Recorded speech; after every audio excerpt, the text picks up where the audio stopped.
So instead of typing a bunch of stuff, I thought maybe for this first challenge in interest driven learning that I would take an opportunity to talk about what I tried this week with my Genius Hour project.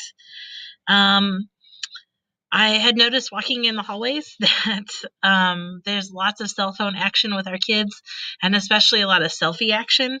So, one of the things that I wanted to try and incorporate as I got to thinking about the confessionals that Robin and I had a chance to work with all of you, I thought, well, what if confessionals could actually work with Genius Hour? So, I really thought about some struggles or some problems that I have during Genius Hour. And the idea is, it sounds so simple, but the idea of thinking thoughts, thinking critically, asking questions, and then being comfortable in doing all those things, I think is a real struggle for kids sometimes, at least for my students currently.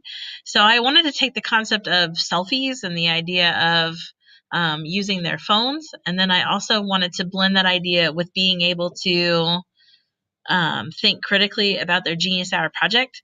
So I wanted to show a screen from my webpage.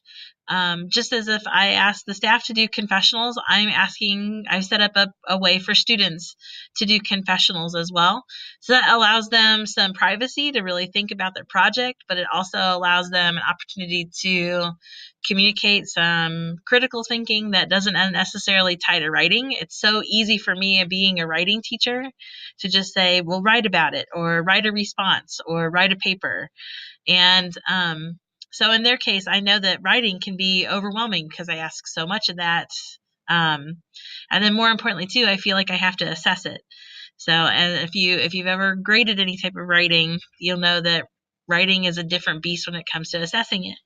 So I wanted to kind of take a look at how do I think about getting critical thinking moving in class with connections to their Genius Hour, but then also kind of blend in something that they're used to using. And so I wanted to try this confessional concept.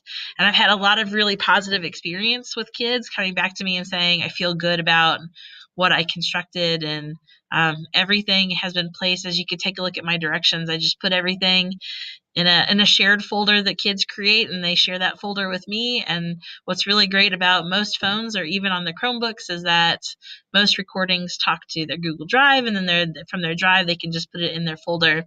So thankfully I haven't had any experience in terms of the um, the uploading or the construction part of this task. So I'm looking forward to doing more confessionals. At this point, I'm seeing my students trying to get into a habit of confessionals, so they know every week that they are just reflecting on their process. And I think with that type of reflection and that critical thinking, that's going to push their product forward. So I'm excited, and I'm happy that I tried something new.